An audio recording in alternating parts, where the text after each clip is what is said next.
the #1 opponent of the income tax at the time, who is now a congressman. Does anybody know who that is? Congressman Blackburn. That's exactly right. And so he ended up right next to her desk. And Mark stood at Blackburn's desk and he said, well, looks like the income tax is going to come back today. And he said it out loud, and kind of to himself, and kind of out loud. It wasn't quite clear. No one really knew, but Marcia Blackburn heard it loud and clear. So she got on her computer immediately and sent out the message, one that we're all familiar with now, bring down the troops. Bring the troops down to Nashville, bring the troops down to the Capitol, because we have to fight this income tax. And that's exactly what happened. Steve Gill got on the air that day, Phil Valentine got on the air that day, and immediately hundreds of income tax protesters showed up at the Capitol. I'm just curious, was anybody here, did anybody here go there that day? Oh wow, I wonder, a number of you. Let's give those folks a hand. Thank you for the work that you did being there. Well, first of all, people came in cars, as you remember, honking their horns in opposition and circling the Capitol, making an extremely loud noise. Now, on that day, July 12, 2001, I happened to be a law student. And I was a law student. I was working for a law firm in Nashville, and I was given what I thought at the time was the greatest assignment that any law student could be given, which is forget research, put the books down, stop reading these cases, and just go down to the Capitol because it seems like something fishy is going on today. And that's exactly what was going on that day. So I had to report back everything that was going on July 12, 2001. Well, it started off in vehicles, but then, as you remember, the state troopers actually shut down the road outside the Capitol because so many people had shown up and were honking their horns and causing such a wonderful, loud opposition that they shut down the roads. So hundreds in cars quickly turned into thousands on foot, with people walking up the Capitol Hill to ensure that their voices would be heard. And they were heard that day. Even some of the lobbyists were let through the crowds and let into the Capitol, while most of the protesters were kept out of the People's House. Now that's not the right way to go about business. But all this opposition culminated in another act, which also was not the right way to go about business, but it sent a message, and that was it ultimately culminated that day in a rock being thrown through the governor's window. So, as I said, that wasn't the right thing to do, but the message to Tennessee, the message to me at that time also was loud and clear that Tennesseans never wanted an income tax. And I decided then and there that I would do everything in my power to ensure that this state never had an income tax. And thankfully, thanks to the people of Germantown and East Memphis, where I live, just a short 4 years later, I was able to come back to the legislature and serve in the State House. And it was at that time that I first introduced what you now know as Amendment 3. Well, I'm sure you all remember this time, 2005, we had a Democratic House, a Democratic Senate, and a Democratic governor. So Amendment 3 went absolutely nowhere fast. It had zero chance of passage as long as Speaker Jimmy Naphy was still in the Speaker's seat, and that's what happened. So it just got put on a shelf for a few years. But thanks to the hard work of many of you in this room, we took over. And we've got Republican majorities now in the House, in the Senate, and in the governor's office. And that is a wonderful, wonderful situation to be in. And I really appreciate the work that you did. In particular, the author of the income tax was replaced in the Senate with a big opponent of the income tax, my colleague Senator Beavers, and I appreciate all the work that you did in putting her in that position so that we could oppose the income tax like we have. So thank you for that. As we put that forward, we're in a much better situation now, and hopefully we can put an end to the income tax forever. So my message on Amendment 3 is very simple. Yes on 3, keep Tennessee income tax free. Now I've been asked several questions as I've traveled the state talking about Amendment 3, so I just want to answer 4 of them for you here today. The first one is, well, is really not having an income tax good for the state of Tennessee? Absolutely it is. Absolutely it is. Not having an income tax has already brought jobs to this state. Voting yes on 3 will bring even more jobs to Tennessee. In essence, if you have an employer who's in Kentucky, say, or any one of our other neighboring states who wants to move to Tennessee, then they can give their employees as much as, a 4 or 5% raise without one dime coming out of that employer's pocket. Because all these other states, they charge anywhere from 2 to 5 to 7% income tax. In D.C., where I was when I was in law school, it's a 10% income tax. Missouri has places that are close to 10% right now. You can give those employees a raise simply by moving your company to Tennessee, and it doesn't cost you one dime. So not having an income tax has already brought us jobs in this state. Never having an income tax will bring us even more jobs in this state. We can go to these employers and we can tell them, you're going to have the stability that you need to know that we're never going to have an income tax with Amendment 3. Amendment 3 also is a fiscally responsible thing to do. Because there are other states that have income taxes that, admittedly, when times are good, their revenues go up a little bit higher than ours. Ours go like this, their revenues go up pretty high. But when politicians get more money, what else do? They spend more money. That's exactly right. And that's exactly the problem. They spend more money than we do in the good times. And then when the bad times come, our revenues, they dip, but they just dip a little bit, and their revenues fall off a cliff. But they have spent out of control. Just like our friends in Washington, D.C. spend out of control, we have states like Illinois that simply cannot pay their bills. They absolutely cannot pay their bills. So what are they forced to do at that point? Well, they've got to look around for their revenue streams, and their biggest one is the income tax. States that live by the income tax die by the income tax. So just a few years ago, when Illinois was faced with this problem, they had to increase their income tax in 1 year 67%. Is that the sort of issue that we want to be faced with in Tennessee? Absolutely not. This is the fiscally responsible thing to do, to not have an income tax and to vote yes on 3. I will tell you, these states like this, they are in terrible shape. They actually sold it to the people back in 2011 by saying that this was just a temporary tax increase. Does anybody believe that that temporary tax increase of 67% has been repealed?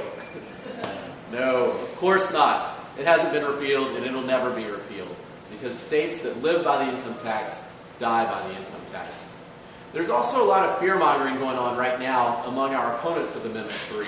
They say, well, you're going to have to enact a property tax statewide on top of your local property tax. They say, we're going to have to jack up the sales tax even higher than it is. This is nothing but lies. That's exactly right. We have not done that.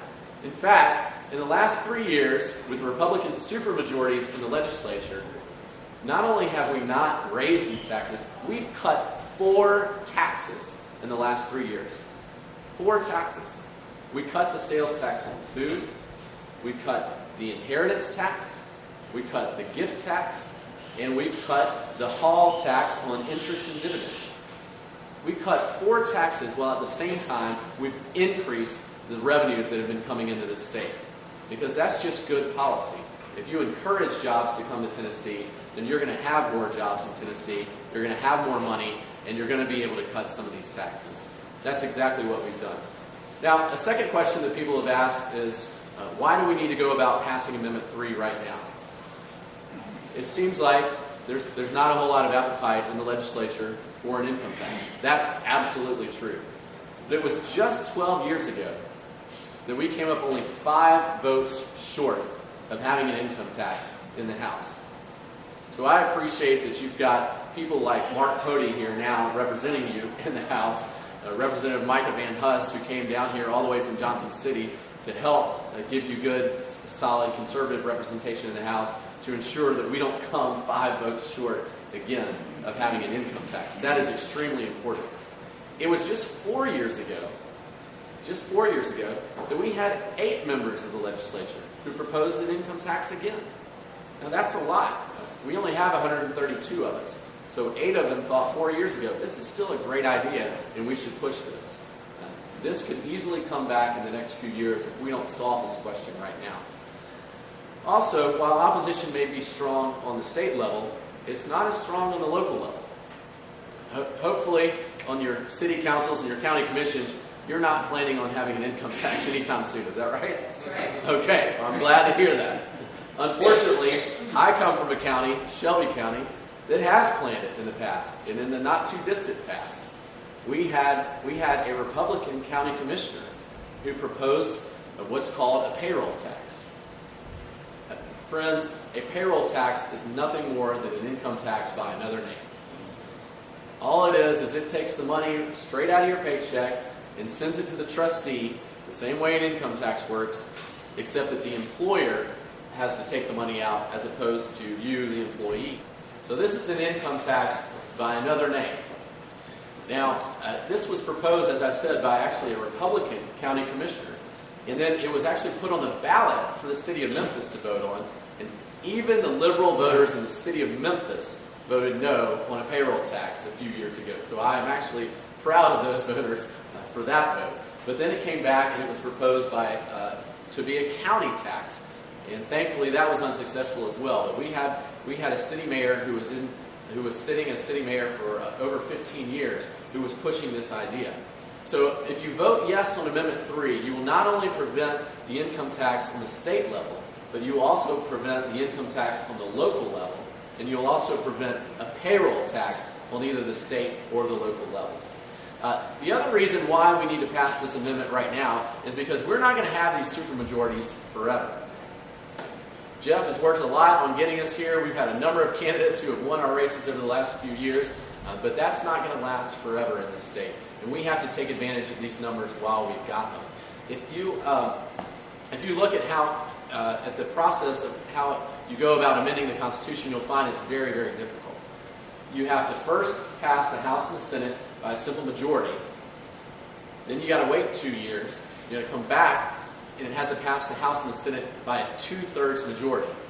So right now we had 2/3 majorities to pass Amendment 3 to forever ban the income tax. But we will not always have those 2/3 numbers to get this amendment on the ballot for you to vote on it. And that, of course, is the last step, which is that you've got to vote on this yourselves when early voting starts in 4 days.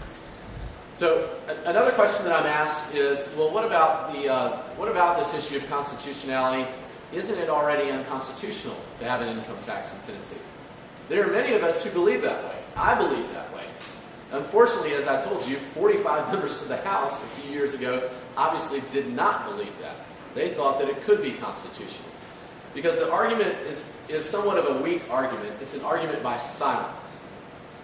Our state constitution says that you can tax income from interest and dividends. That's what we call the Hall tax. And we have that tax. And by the way, we absolutely need to get rid of that tax. And I think that we will get rid of the Hall income tax in the next 4 years if you continue to send conservative Republicans to national. So thank you for your work on that. In fact, people have even asked me, well, why didn't you include the Hall income tax repeal in Amendment 3? Well, I wanted to, and in that first version back in 2005, did include that language in there. But the problem is, once again, this amendment took 2/3 vote to get on your ballot, and at this time, we can't even get a simple majority to repeal the income tax. So it was obvious that we could not include that language in Amendment 3. But we will go back and put that language in. I'm on the ballot this year for another 4-year term, and I will pledge to you that I will do everything in my power, and I think that we will see an end to that Hall tax by the end of my next 4-year term. I'm really excited about that. But this argument by silence then doesn't explicitly say that you cannot have any other type of income tax. Now, on 3 separate occasions, the state Supreme Court has ruled that an income tax would be unconstitutional. But no one on the current state Supreme Court has made that ruling or has ever looked at this issue and ruled on it one way or the other. So there's no way to know exactly how this current court would rule. We do know that the prior 6 attorneys general, the last 6 attorneys general, have all written that there are ways in which you could lawfully create an income tax in this state. And I'm here to tell you, as somebody who served 10 years now in the legislature, that politicians will absolutely bend over backwards to get more money out of your pockets. And so if the 6 different attorneys general say that they can enact an income tax, then it won't be long until some of them try to enact an income tax. So that's why we need to clear this question up here. And the last question is simply, well, what can I do to help with the effort of Yes on 3 and to make sure that it passes? Because I'm sure this will pass, right? Well, all of us in this room think, well, absolutely we would vote yes on 3. At least that's what I would hope. For those of you who don't feel that way, I hope that I've convinced you today that this is the right thing for our economy. It's the right thing for growing jobs. So why is it important that we spread the message? Well, actually, this is not a slam dunk. It is not a slam dunk. New Hampshire is one of the other 9 states, along with Tennessee, that does not currently have an income tax. They put the same question on the ballot just 2 years ago, and it failed.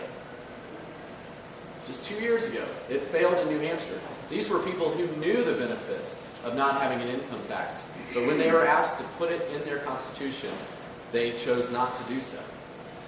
The other issue is that there could be confusion about this. In fact, we've polled this ballot question, and the ballot language is rather confusing.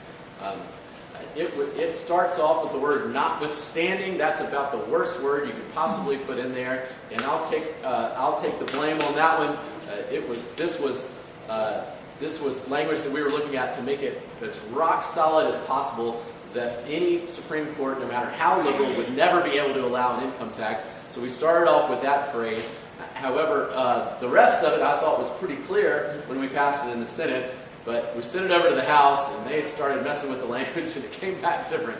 So that's the language that we're stuck with, is the language that came out of the House. And it talks about all these other taxes, including any tax that was in place on January 1, 2011, and it says that those will not be repealed.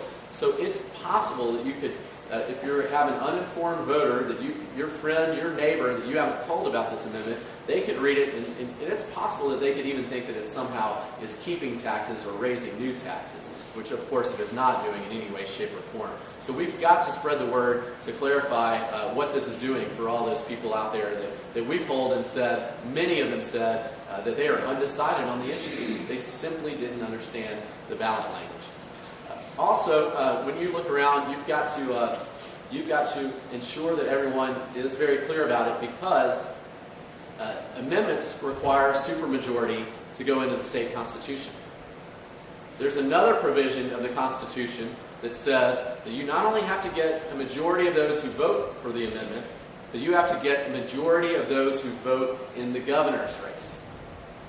What does that mean? I'm sorry?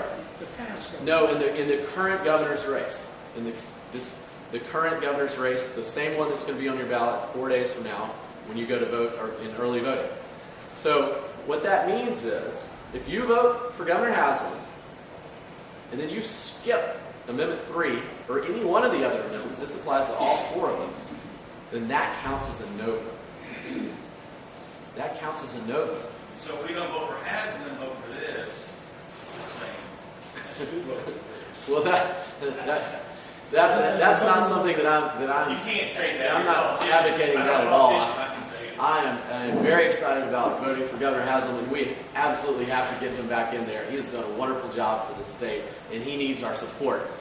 But if we do vote for him and then skip one of these ballot questions, then then we've voted no on these ballot questions. Can you repeat that? Why is that one more time, just so people Sure. that sinks in? Because That's contrary to what many of us.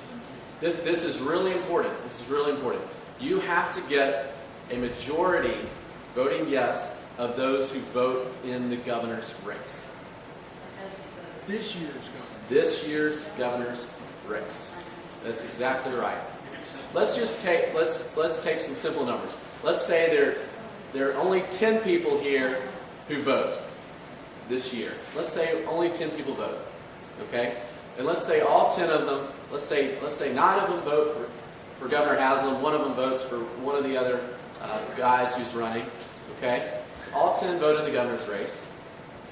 And let's say 3 of you vote yes on 3, and then 2 of you vote no on 3.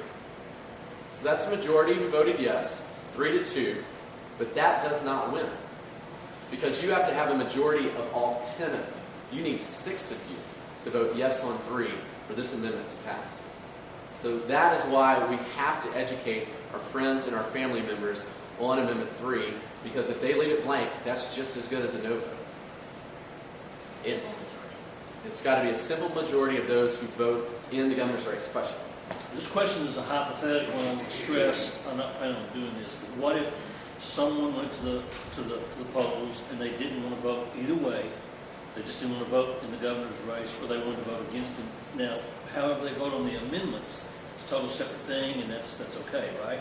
Even if they didn't cast, even if they wanted to abstain from pulling the switch, yea or nay for the governor, or pulling no, they could still vote on the amendments and get them counted just as well. Is that correct? That's exactly right.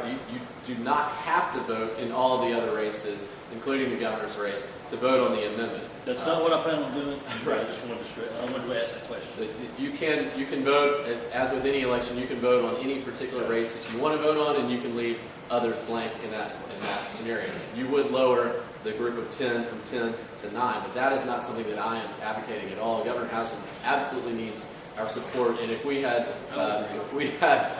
his Democratic opponent who won this election, it would really be a disaster in terms of sending us in the exact opposite direction that this state is going in. We have done a wonderful job. We are. Did you know that we are the #1 lowest debt state per capita in the entire country? I think that's something to be proud of. It's because we've had a fiscally responsible legislature for many years now, and now you get your chance to put your voice out there and say that we will be fiscally responsible forever, and that we will continue to bring jobs to Tennessee. Here's how you can get involved if you'd like to be involved. Mr. Marr, who was our campaign manager for Yes on 3, has some tear-off cards that he can pass out to you, and those will give you some information about Amendment 3, and if you would like to get more involved, and take on some leadership role even in the county here, then that would be wonderful. Just leave your information with him before you go, and we will be very, very glad to have your support on that. So just remember, it's a very simple message when you're talking to your friends and family members. This one's easy. 1, 2, and 1 and 2 may be a little bit more complicated, but 3 is very simple. Yes on 3, income tax free. Any kind of ads on TV or billboards or anything promoting the amendment? I haven't seen that many, so I'm just wondering if is there a campaign? Amendment 3 has been purely a grassroots campaign at this point. We do have a couple of fundraisers that have been set up over the next couple of weeks, and if you want to donate, absolutely you can. We're now at the threshold at which the vast majority of those funds can go directly to advertisements, and that's something that we desperately need to do. They have not been involved at this point, but I would certainly appreciate a further request. There are no contribution limits, just so you know, it's not like the general Yeah, just a question. Is there a way we could do some kind of grassroots thing on Facebook where we just put something out there and we share. There are efforts we made, you gotta share it. Okay, that was my question because I didn't see it on here. If you go to the Facebook link on there, Okay. share our status updates. So we can put it on status and then just push it around. Right. Did we get a photo today? Great. Okay, great. So we already have this event posted on there today, which is wonderful. And so you can go on there and you can share it on Facebook. You can tweet it as well. We have a Twitter feed as well, and that's really a lot of the grassroots effort at this point. Any future funds are going to be spent on radio and TV ads. But this is not an amendment like 1 and 2 where you're going to have $1 million ad campaigns on either side of this amendment. It's really up to us as informed voters to tell as many people as possible in our friend and family church circles exactly what Amendment 3 does, so that they will know as well. You know, this is as important as anything else we can promote. And I know a lot of us are promoting some of the other amendments to our family and to our friends. But this is extremely important, and as Brian described, it's going to be hard for this bill to pass. I mean, all of us sitting here, when we're talking amongst ourselves, I mean, we would all automatically assume who's going to vote against this. But there's more to it than just going in there and voting. And, you know, people that have talked to me about this tax, they would say something like, well, it could eventually hurt our state. Well, if you look at, you know, Republicans deserve a pat on the back. If you look at our state right now, one of the best states as far as businesses doing business. And on top of that, poll after poll indicates that this state is one of the best states to live in. So you're taking care of business and you're taking care of the citizens that live here. The states, as Brian alluded to, that want things like this, they just become dependent upon it, and it's like toll roads. Anybody ever know, we're only going to have toll roads for a certain time? There's one in Illinois and Kentucky. Yeah, they stay in place forever, the same way with any kind of tax. And we need to be talking about this as much as we are anything else to everybody that we know.